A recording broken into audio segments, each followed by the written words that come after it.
Berharap cepat kaya raya dengan menjadi seorang dokter.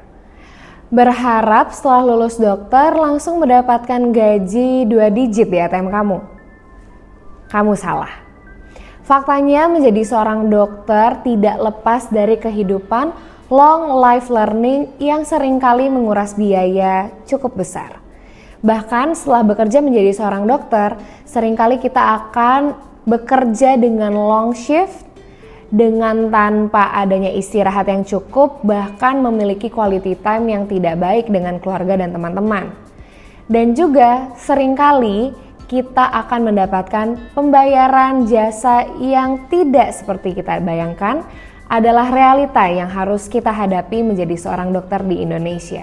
Kedokteran bisa menjadi suatu kebanggaan dan juga panggilan hidup bagi beberapa orang. Namun tidak sedikit yang menjadi sebuah beban dan juga tuntutan dari orang tua ataupun keluarganya. Bagi saya, menjadi seorang dokter adalah gabungan dari semuanya. Menjadi sebuah kebanggaan, menjadi sebuah beban dan juga panggilan hidup. Karena menjadi seorang dokter adalah cita-cita saya sejak saya masih kecil. Namun, apakah semua dokter memiliki perasaan yang sama seperti saya?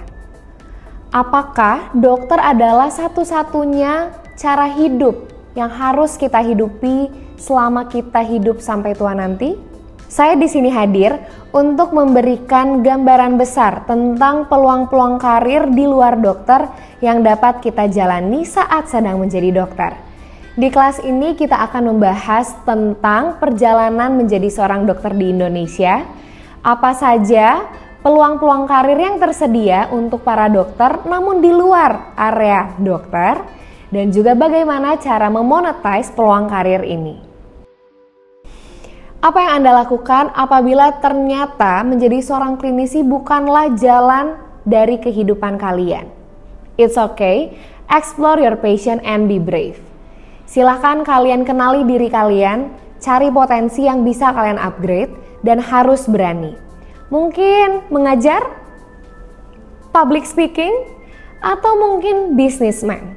It's okay, be brave, dan jangan pernah menyerah karena sekarang di era digital banyak sekali kemungkinan-kemungkinan yang dapat membuat kita terus maju menjadi seorang dokter dan memiliki pilihan karir lain. Saya Dr. Yocha Bangun dan inilah kisah saya. Pada section kali ini kita akan membahas tentang bagaimana seseorang siswa akan menjadi mahasiswa kedokteran dan akhirnya menjadi seorang dokter. Yang pertama, perjuangan akan dimulai saat menempuh di bangku kelas 3 SMA.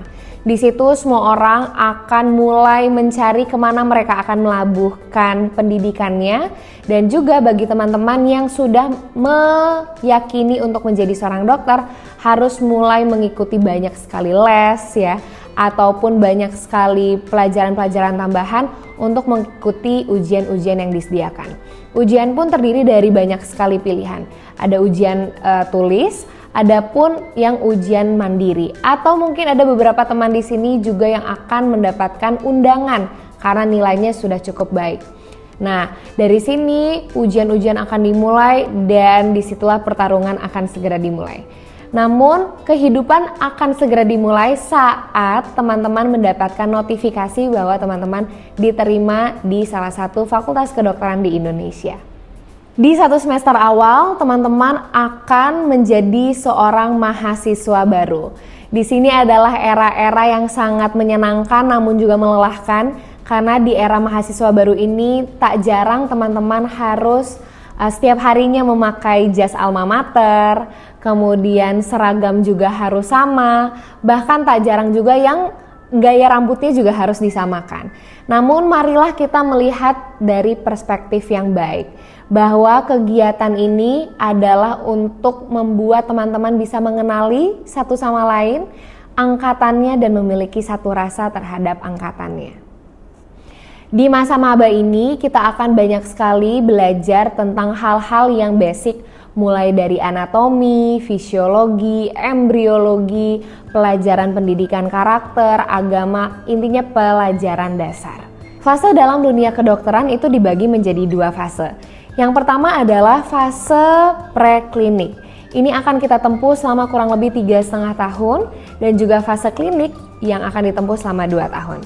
Di fase preklinik ini kita akan mempelajari berbagai macam hal, dimulai dari adanya kelas-kelas pemberian materi yang akan dibahas sistem by sistem. Misal sekarang kita akan membahas tentang sistem respirasi, mungkin nanti blok berikutnya kita akan membahas tentang sistem gastrologi, seperti itu. Lalu kita akan disertai dengan adanya praktikum, ada praktikum langsung ke kadaver, ada juga praktikum secara laboratorium. Lalu di akhir kita akan ditutup dengan ujian per blok. Nah, setelah 3,5 tahun terlewati, kita akan melakukan yang namanya skripsi. Setelah kita selesai melakukan skripsi atau penelitian, disitulah kita dapat mendapatkan gelar sarjana kedokteran. Selanjutnya kita akan masuk ke fase yang kedua, yaitu fase klinik.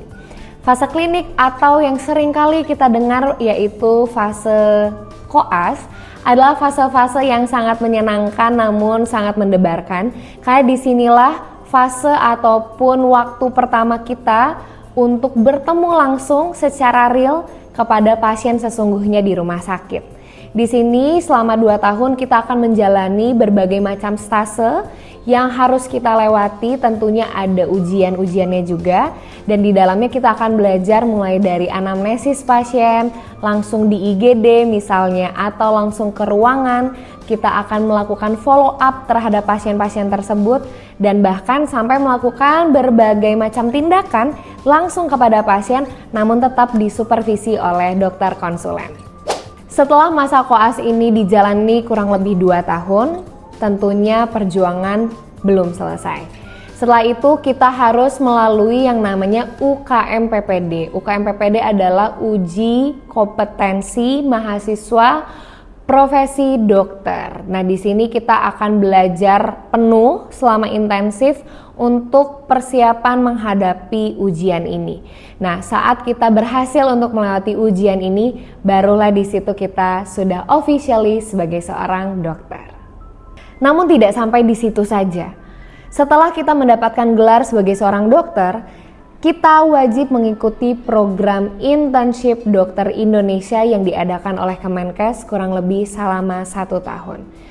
Di dalam program tersebut, itu akan dibagi menjadi 2 fase lagi, yaitu 6 bulan di puskesmas dan 6 bulan di rumah sakit. Di mana saat kita di rumah sakit akan dibagi lagi menjadi fase di IGD dan juga di ruangan. Jadi kurang lebihnya kita akan melewati 6,5 sampai 7 tahun untuk kita sampai di titik ini menjadi seorang dokter. Lalu setelah kita menyelesaikan internship, mendapatkan gelar dokter, disinilah kita mendapatkan surat izin praktek ataupun SIP. Nah, apabila kita sudah melewati ini semua, maka kita bisa untuk apply bekerja di rumah sakit, di klinik, ataupun di puskesmas. Saya harap setelah mengikuti kelas ini, teman-teman semua bisa terbayang tentang apa yang teman-teman akan hadapi ke depannya, atau mungkin keluarga ataupun orang tua pun bisa tergambar tentang apa yang akan dihadapi oleh anaknya beberapa tahun ke depan.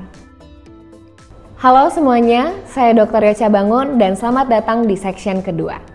Di section ini kita akan membahas tentang apa saja sih peluang karir di luar dokter yang dapat kita tekuni nantinya. Dan juga secuplik kisah hidup saya menemukan peluang karir saya saat ini. Di dalam hidup saya mengetahui bahwa selain menjadi dokter, saya dapat menjadi lebih dari itu. Pengalaman saya aktif dalam berbagai organisasi saat masa preklinik dan juga klinik membuat saya mengerti saya memiliki passion lain, yaitu di bidang public speaking.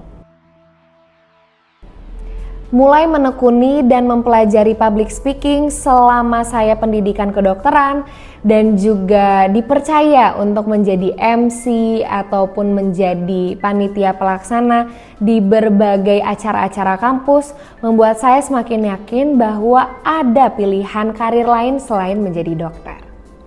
Dan akhirnya saat COVID-19 terjadi, disitulah kebosanan mulai hadir karena masa karantina. Namun saat itu saya berjuang keras, berpikir keras untuk mengubah kebosanan ini menjadi sebuah produktivitas dan menjadi sebuah berkat bagi teman-teman. Yaitu salah satunya dengan memanfaatkan fitur live dari salah satu sosial media saat itu.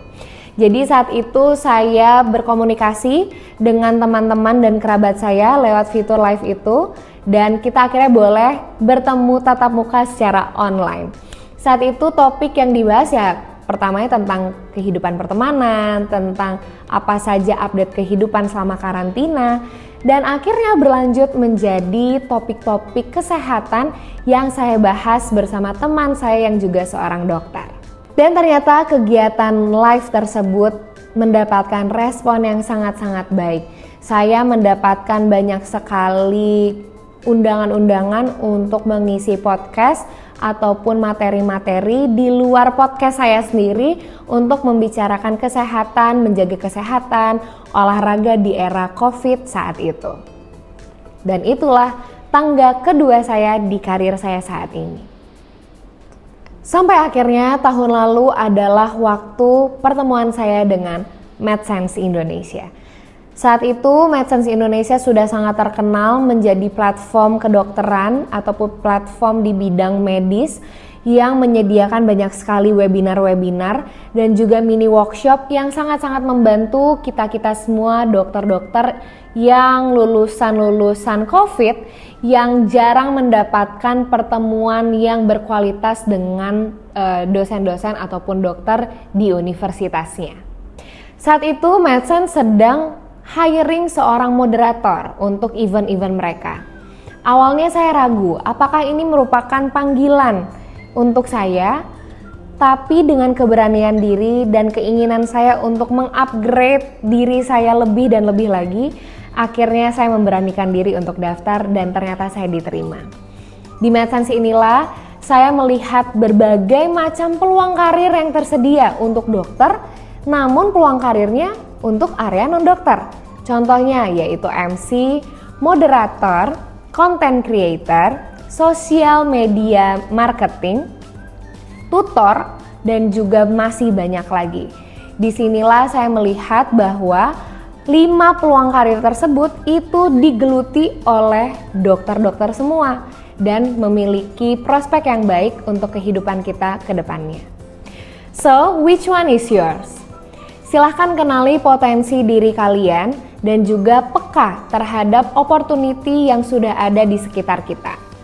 Silahkan teman-teman jangan takut untuk memulai, karena disitulah step awal untuk peluang karir di luar menjadi seorang dokter. Saya harap setelah mengikuti section kedua ini, teman-teman menjadi lebih berani dan juga menjadi lebih aware terhadap kemampuan diri kita dan juga mau untuk mengupgrade diri terus-menerus.